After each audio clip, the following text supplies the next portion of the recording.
नमस्कार, स्वागत है मेरे YouTube चैनल में। आज हम लोग देखेंगे भारतीय संविधान। ठीक है, भारतीय संविधान के जो आपका 1909 ईस्वी का भारत परिषद अधिनियम है उसे देखेंगे। ठीक ना, भारतीय संविधान इसमें हम लोग देखेंगे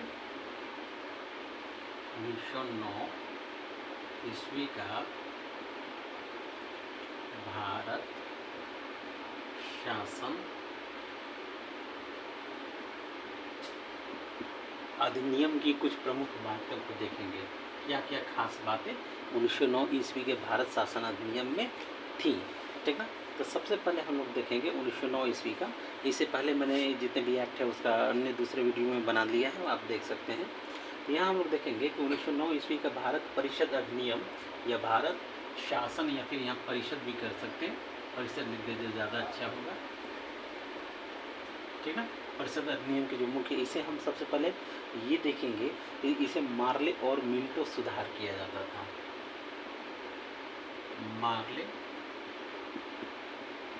मिंटो सुधार भी कहा जाता है। ठीक है, अब यहाँ पे देखेंगे कि इसमें पहली बार मुस्लिम समुदाय के लिए पृथक प्रतिनिधित्व का उपबंध किया गया। इसमें क्या हुआ, मुस्लिमों के हेतु पृथक निर्वाचन, ठीक ना, पृथक प्रतिनिधित्व का उपबंध किया गया। ठीक है, पृथक प्रतिनिधित्व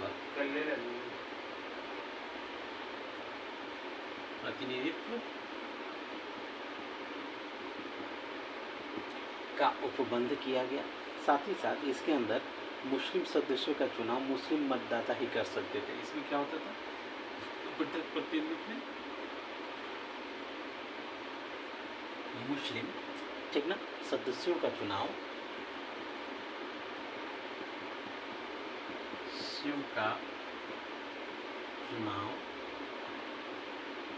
मुस्लिम मतदाता कर सकते थे। ठीक है, इसके अलावा यहाँ पे देखेंगे कि इस प्रकार, ठीक है, एक तरह से सांप्रदायिकता को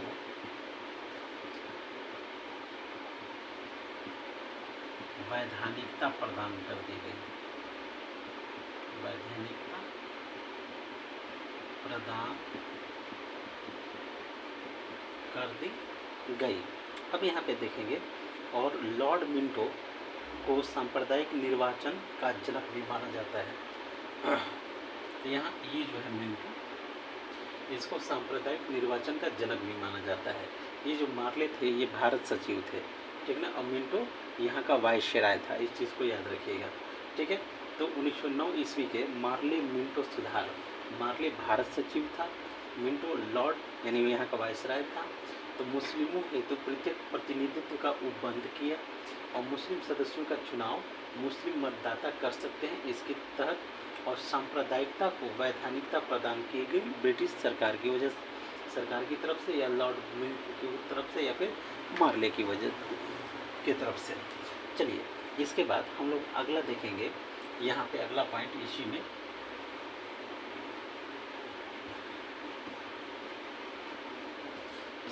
इसी का अगला पॉइंट है कि भारतीयों को भारत सचिव और गवर्नर जनरल की कार्यकारिणी परिषद में नियुक्ति दी गई। यहाँ पे भारतीयों को, ठीक ना, भारत सचिव, भारत सचिव एवं गवर्नर जनरल की कार्यकारिणी परिषद में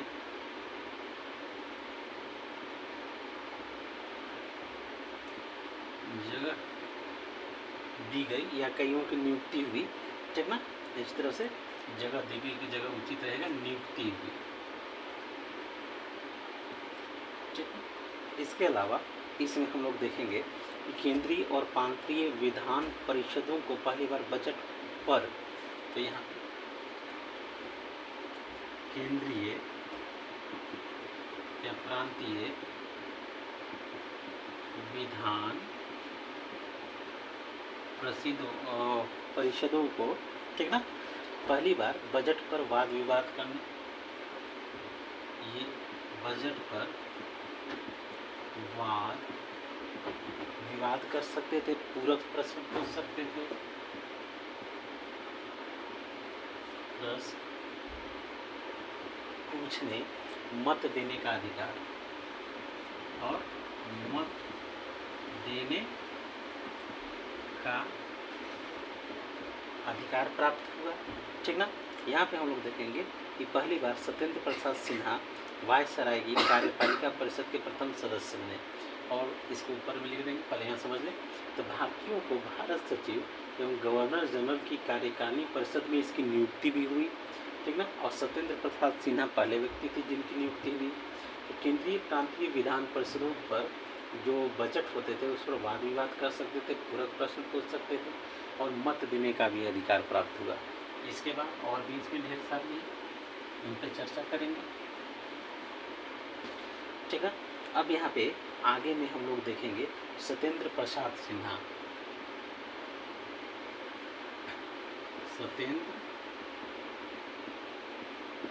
प्रसाद सिन्हा को वायसराय की कार्यपालिका परिषद के प्रथम भारतीय सदस्य बने। वायसराय की कार्यपालिका परिषद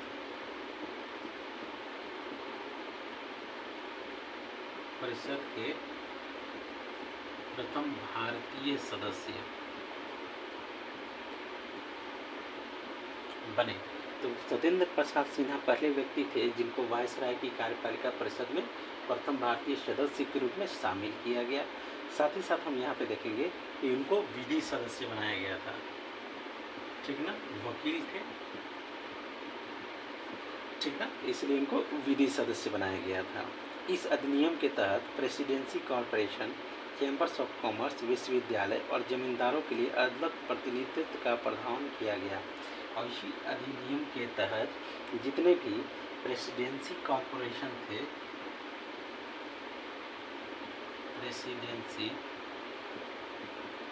कॉरपोरेशन हेतु और चैम्बर ऑफ कॉमर्स हेतु, चैम्बर ऑफ कॉमर्स, ठीक है, चैम्बर्स ऑफ कॉमर्स हेतु विश्वविद्यालयों, विश्वविद्यालय और जमींदारों हेतु अलग प्रतिनिधित्व का प्रावधान, अलग प्रतिनिधित्व का प्रावधान किया गया। यहाँ थोड़ा समझ लेंगे। देखिए, जितने भी प्रेसिडेंसी कॉरपोरेशन है, चैम्बर्स ऑफ कॉमर्स यानी जितने भी व्यापारिक संगठन हैं, विश्वविद्यालय हो गए, जमींदार हेतु अलग प्रतिनिधित्व का प्रावधान किया गया। यहाँ हम लोग देखते हैं कि 1909 ईस्वी के भारत परिषद जो अधिनियम है, ये जो है प्रेसिडेंसी कॉरपोरेशन, जैसे कि अभी भी जो विधान परिषद का इलेक्शन होता है उसमें कई लोग पंचायतों से चुने जाते हैं, वार्ड मेंबर से चुने जाते हैं, जिला परिषदों से चुने जाते हैं। तो ये जो है बाद में स्वतंत्रता के बाद ये पंचायती राज वाले में लागू है। चैम्बर ऑफ कॉमर्स से भी, विश्वविद्यालय के भी कई लोग विधान परिषद के चुनाव में भाग लेते हैं, ठीक ना। ये चीज़ें हैं, तो कुछ हटा दी गई हैं, कुछ अभी भी चल रही हैं ये चीज़ें। चलिए, यहाँ पे एक और चीज़ गौर कीजिएगा कि यहाँ पे 1909 में लॉर्ड मार्ले इंग्लैंड में भारत के राज्य सचिव थे। लॉर्ड मार्ले क्या है? भारत सचिव है, ठीक है।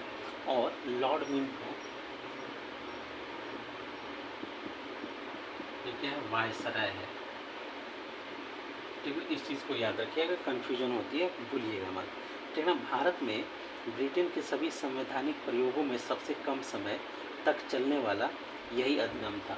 और ये जो अधिनियम था ये सबसे कम समय तक चला, सबसे कम समय तक चला, ठीक है। इस चीज़ को याद रखिएगा, जितने भी अधिनियम है उसमें सबसे कम समय तक यही चला है। चलिए, इसके बाद हम लोग अगला देखेंगे, ठीक ना।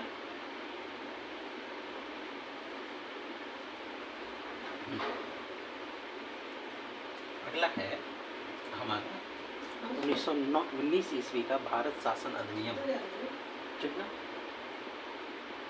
1919 ईस्वी का भारत शासन अधिनियम,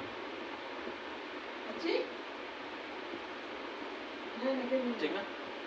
इसके कई प्रावधानों को देखेंगे। इसको मॉन्टेग्यू चेम्सफोर्ड सुधार कहते हैं, ठीक ना। मॉन्टेग्यू चेम्सफोर्ड सुधार करते हैं। ये मॉन्टेग्यू भारत सचिव था और ये जो चेम्सफोर्ड है वायसराय था, ठीक है। इधर भारत सचिव, ये वायसराय था, ठीक ना। इस चीज़ को याद रखिएगा। इसके अलावा हम लोग इसमें देखेंगे कि केंद्र में द्विसदनात्मक विधायिका की स्थापना की गई। केंद्र में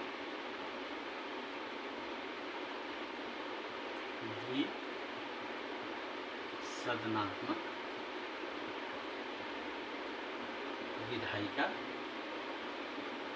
की स्थापना, ठीक है। इसमें क्या हुआ द्विसदनात्मक में कि प्रथम राज्य परिषद तथा दूसरी केंद्रीय विधान सभा। तो इसमें पहला है विधान परिषद, ठीक ना। हाँ, राज्य परिषद, राज्य परिषद, और दूसरा आपका है केंद्रीय विधानसभा, केंद्रीय विधान सभा। एक एक चीज़ों को तोड़ तोड़ कर आराम से चलेंगे ताकि आपको अच्छी तरह से समझ में आए, ठीक है। तो यहाँ हम लोग देखेंगे आपको राज्य परिषद के जो सदस्यों की संख्या 60 थे, जिनमें 34 निर्वाचित होते थे। तो ये राज्य परिषदों की संख्या, सदस्यों की संख्या 60 थे, जिनमें 34 निर्वाचित होते थे। जगह कमी है, 34 निर्वाचित होते थे 60 में, ठीक ना। इनका जो टाइम था 5 वर्ष के लिए था। इनका टाइम कितना है, 5 साल के लिए इनकी कार्यकाल है, ठीक ना। इस चीज़ को अब केंद्रीय विधानसभा के सदस्यों की संख्या यहाँ पे इसकी 144 थी। कितनी, 144 थी। और इसमें 104 निर्वाचित होते थे। इसमें 104 निर्वाचित होते थे और 40 वो मनोनीत होते थे। 40 क्या थे, मनोनीत सदस्यों की संख्या थी। ये निर्वाचित सदस्य और 40 आपका मनोनीत सदस्य हुआ करते थे, ठीक ना। इनका कार्यकाल 3 वर्षों का था। यहाँ केंद्रीय विधानसभा का कार्यकाल कितना है, 3 वर्षों का है, ठीक ना। ये चीज़ को देख लेंगे। इस चीज़ को याद रखिएगा, एग्जाम में आता है कि 1919 ईस्वी के भारत शासन अधिनियम में केंद्रीय विधानसभा का कार्यकाल कितना था, तो ये 3 वर्षों का था। और जबकि राज्य परिषद का कितना है, तो राज्य परिषद का 5 साल है, ठीक है, 5 ईयर्स है। इस चीज़ को याद रखिएगा, यहाँ सिर्फ 3 साल का ही है, ठीक ना। दोनों सदनों के अधिकार तो समान थे, पर इनमें अंतर था कि बजट पर स्वीकृति प्रदान करने का अधिकार निचले सदन को था। तो बजट पे जो निचला सदन है, केंद्रीय विधानसभा है, इसी को स्वीकृति प्रदान करने का अधिकार था, ठीक ना। चलिए आगे हम लोग देखेंगे।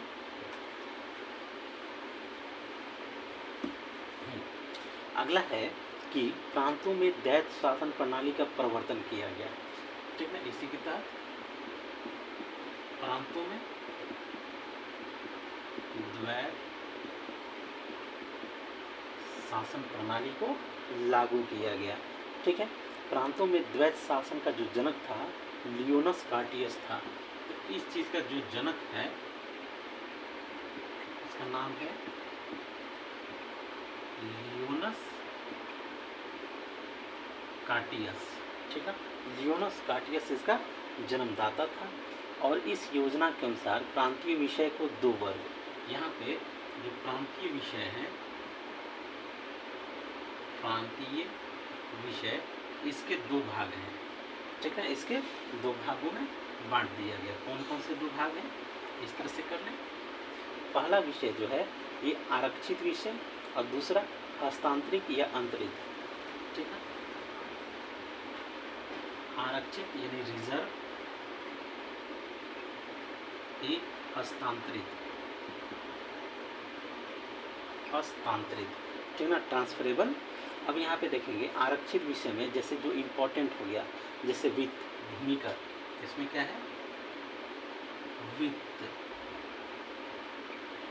भूमिकर, ठीक ना, छापा खाना, बिजली, बिजली इत्यादि समझ लेंगे। आरक्षित विषय वो होता है जिन पे सरकार का पूरा कंट्रोल था, जैसे वित्त विभाग, भूमिकर विभाग, अकाल सहायता, न्याय, पुलिस, पेंशन, आपराधिक जनजातियाँ, छापाखाना, समाचार पत्र, सिंचाई, जलमार्ग, खान कारखाना, बिजली, गैस, बॉयलर, श्रमिक कल्याण, औद्योगिक विभाग, मोटर गाड़ी, छोटे बंदरगाह, सार्वजनिक सेवाएं, ये सब रिजर्व में थी। इस पर जो है ब्रिटिश सरकार फैसले लेती थी। और हस्तांतरित जो कम लोकप्रियता वाले हों, जैसे कि शिक्षा, पुस्तकालय, शिक्षा, पुस्तकालय, स्थानीय स्वायत्त शासन, यहाँ क्या है, स्थानीय स्वायत्त शासन। इसके बाद चिकित्सा सहायता यानी स्वास्थ्य, ठीक है। स्वास्थ्य के बाद और क्या है, यहाँ देखेंगे नापतोल, सार्वजनिक निर्माण विभाग, ठीक ना, सार्वजनिक निर्माण विभाग, PWD, ठीक ना। इसके अलावा आबकारी, ठीक ना, उद्योग, तौल माप, सार्वजनिक मनोरंजन पर नियंत्रण, धार्मिक अग्रहार दान, ये सब हस्तांतरित में था। अब यहाँ पे आरक्षित विषय का जो प्रशासन है, गवर्नर और कार्यकारिणी परिषद, इसको कौन चलाता था, गवर्नर, इसको गवर्नर और उसकी जो कार्यकारी परिषद थी, ठीक ना, वो चलाया करती थी। और जबकि हस्तांतरित विषय का प्रशासन गवर्नर द्वारा विधान परिषद के प्रति उत्तरदायी मंत्रियों की सहायता से, यानी गवर्नर के द्वारा जो विधान परिषद के द्वारा प्रति उत्तरदायी मंत्री थे उनके द्वारा, ठीक ना, यहाँ पे इसको मंत्री लोग चलाया करते थे, ठीक ना, इस चीज़ को समझ लीजिएगा। और इस द्वैत शासन प्रणाली को 1935 के एक्ट के द्वारा समाप्त किया गया। और ये जो द्वैत शासन प्रणाली है जो 1935 में समाप्त कर दिया गया, 1935 का भारत शासन अधिनियम के तहत। तो इस वाले को जो केंद्रीय विधान परिषदों में मंत्री हुआ करते थे, जो गवर्नर के प्रति उत्तरदायी थे, ठीक ना, वो इनको चलाया करते थे, ठीक ना, ये चीज़ें। अब यहाँ पे हम लोग और इसमें देखेंगे,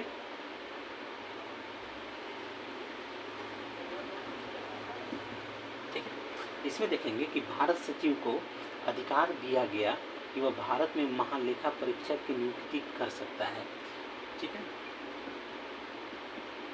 भारत सचिव ने क्या किया, महालेखा परीक्षक, कैग, ठीक ना, जैसे जितने भी खर्चे होते हैं भारत सरकार के, उसके ऑडिट करता है, उसके खर्चों का आय और व्यय का जांच करता है, उसको बोलते हैं महालेखा परीक्षक, CAG, controller and auditor general, ठीक ना। इसकी नियुक्ति उस जमाने में भारत सचिव पे कही गई कि अगर आप चाहें तो महालेखा परीक्षक की नियुक्ति कर सकते हैं, ठीक ना। इस चीज़ को याद रखिएगा कि ये 1919 वाले अधिनियम में देखिए एक एक लाइन इम्पॉर्टेंट है, इसलिए यहाँ पे जितने भी एक्ट हैं उसको तोड़ तोड़ के पढ़ना है, बहुत अच्छे तरीके से समझना है। एक चीज़ ऐसा समझ लेना है कि जीवन में मतलब कभी भुलाए नहीं। हाँ, तो कैग की जो महालेखा परीक्षक या कैग की, ठीक ना, जो नियुक्ति के बारे में फैसला है अब भारत सचिव ही लेगा उस ज़माने में, ठीक है। अब यहाँ देख सकते हैं तो इसकी नियुक्ति की बात होगी ना, यहाँ नियुक्ति लिख देते हैं, नियुक्ति।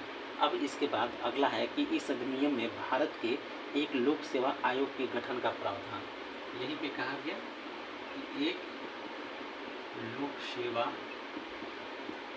आयोग का गठन होगा।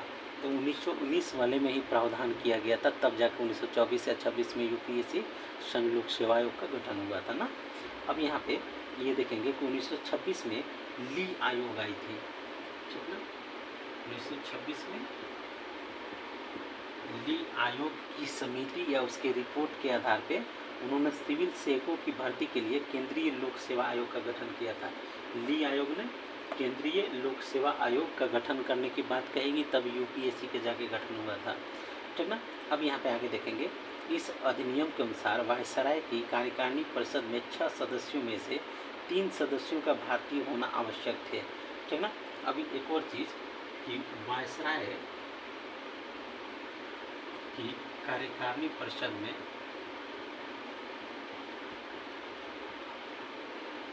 6 सदस्य में से 3 सदस्य भारतीय होगा, ठीक ना। 3 सदस्य क्या होंगे, भारतीय होंगे, कुल 6 सदस्यों में से, ठीक ना, कमांडर इन चीफ को छोड़कर, ठीक ना। अब यहाँ पे आगे देखें कि इसने सांप्रदायिक आधार पर सिख, भारतीय, ईसाइयों, आंग्ल भारतीयों और यूरोपियों के लिए पृथक निर्वाचन के सिद्धांत को विस्तारित किया। यहाँ एक और इन लोगों ने गड़बड़ की कि जो 1919 में, ठीक ना, जो 1909 ईस्वी में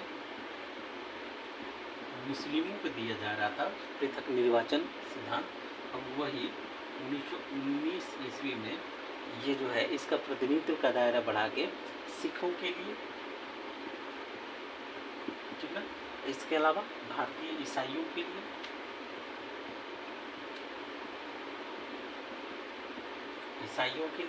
और आंग्ल भारतीयों के लिए,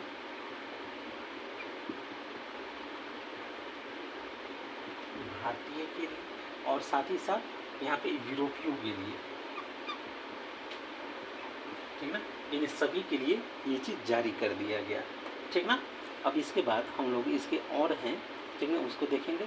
यहाँ देखेंगे कि पहली बार केंद्रीय बजट को राज्य के बजट से अलग कर दिया गया, और साथ ही साथ यहाँ पे केंद्रीय बजट और राज्य बजट को अलग किया गया, अलग अलग कर दिया गया ना। इस चीज़ को इसी में 1919 वाले में इस चीज़ को याद रखिएगा, ठीक है। इसके अलावा इसके अंतर्गत वैधानिक आयोग का गठन किया, जिसके कार्य 10 वर्ष बाद जांच के बाद अपनी रिपोर्ट। एक और यहाँ पे वैधानिक आयोग, विधानिक आयोग का गठन जो 1919 में जो हो रही है उसको 1929 में एक कमेटी बना के जांच करेगी कि इसके प्रावधान कितने लागू होंगे, कितने नहीं लागू हुए। तो 10 वर्ष बाद इसको 1929 में होना था, ठीक ना। अब यहाँ पे अगला है इम्पोर्टेंट चीज़, उसको देखते हैं। उम्मीद है दिखाई दे रहा होगा थोड़ा सा। चलिए इसके बाद यहाँ पे आगे हम देखेंगे कि इस अधिनियम में केंद्रीय विधानसभा में वायसराय के अध्यादेश जारी करने की शक्तियों को निम्न रूप में बनाए रखा। यानी यहाँ पे वायसराय अध्यादेश जारी करने का जो पावर था उसको बनाए रखा गया, ठीक ना। जैसे कुछ विषयों से संबंधित विधेयकों को विचारार्थ प्रस्तुत करने से पूर्व उसकी अनुमति आवश्यक थी, ठीक है। कोई भी वायसराय है तो कोई भी अनुमति अगर विधेयक आता है तो एक बार उससे परमिशन लेना जरूरी है। अब उसे भारतीय विधानसभा द्वारा पारित किसी विधेयक को वीटो करने या सम्राट के लिए विचार के लिए आरक्षित करने की शक्ति थी। वायसराय कोई भी ऐसा जो विषय आ रहा हो संसद में तो उसे सम्राट के लिए विचार करने के लिए आरक्षित कर सकता था, वीटो कर सकता था। ऐसे समझिए कि अगर मान लो भारत के राष्ट्रपति को अगर मन नहीं है कि कोई कानून पे सिग्नेचर करे, ठीक ना, तो नहीं करेगा, उसे जेबी वीटो में रख लेगा, ठीक ना, रख लेगा, पेंडिंग में चला गया। तो उसी समय उस ज़माने में भी ये जो राष्ट्रपति का वीटो पावर है यहीं से आया है कि वायसराय भी चाहता तो उसे जेबी वीटो का प्रयोग कर सकता था, या कह सकता था ठीक है सम्राट के लिए आरक्षित कर लिए है, यानी वो काम होगा नहीं, ठीक है। ये चीज़ें अब आगे है। उसे यह शक्ति थी कि विधानमंडल द्वारा नामंजूर किए गए या पारित न किए गए किसी विधेयक या अनुदान को प्रमाणित कर दे, तो ऐसे प्रमाणित विधेयक विधानमंडल द्वारा पारित विधेयक के समान होते हैं। ये कुछ ज़्यादा पावर था। जैसे अगर मान लीजिए जो भारतीय उसमें शामिल थे कोई विधेयक को पास नहीं किया, तो वायसराय के पास पावर था, वो अपनी मर्जी मतलब उसे सिग्नेचर करके पास कर देता, और पास कर देता तो इनकी कोई मतलब भारतीय जो विधान परिषद के सदस्य उनकी बातों का कोई महत्व नहीं होता। ये भी एक अध्यादेश जारी करने का उनका पावर था। वह आपात स्थिति में अध्यादेश बना सकता था जिसे अस्थायी अवधि के लिए विधिक प्रभाव होता। तो अस्थायी अवधि के लिए तो आज भी राष्ट्रपति बना सकती हैं, 6 महीने के लिए अध्यादेश जारी कर सकती हैं।